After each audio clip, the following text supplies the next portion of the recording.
Flow naturally transforms a weakling into a muscle man, a sketcher into an artist, a dancer into a ballerina, a plodder into a sprinter, an ordinary person into someone extraordinary. Everything you do better in flow. From baking a chocolate cake, to planning a vacation, to solving a differential equation, to writing a business plan, to playing tennis, to making love.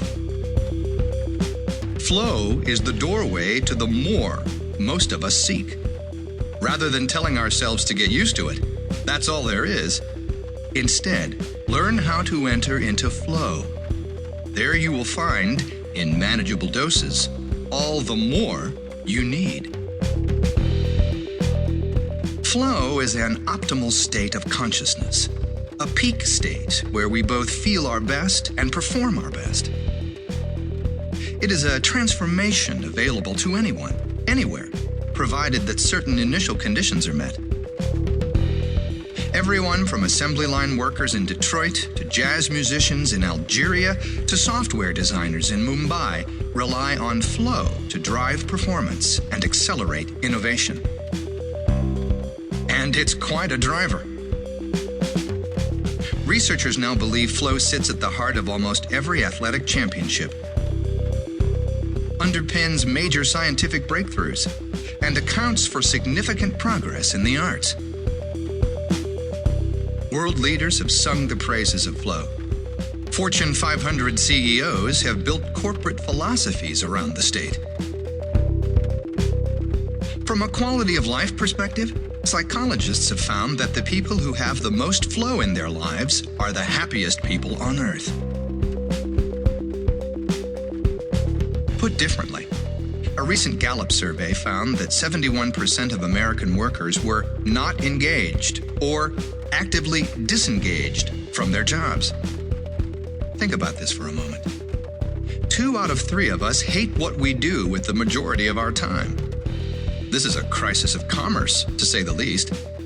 Yet we already know where the solution lies. The other 29% of workers have jobs that generate flow. Flow directly correlates to happiness at work, and happiness at work directly correlates to success.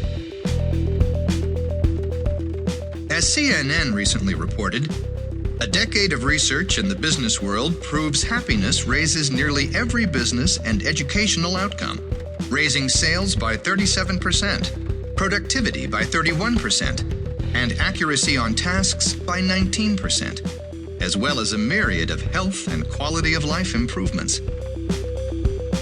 Yet, there's a rub. Flow might be the most desirable state on Earth. It's also the most elusive. While seekers have spent centuries trying, no one has found a reliable way to reproduce the experience, let alone with enough consistently to radically accelerate performance. But this is not the case with action and adventure sports athletes. Quite simply, the zone is the only reason these athletes are surviving the big mountains, big waves, and big rivers. When you're pushing the limits of ultimate human performance, the choice is stark. It's flow or die. Ironically, this is very good news. Scientists have lately made enormous progress on flow.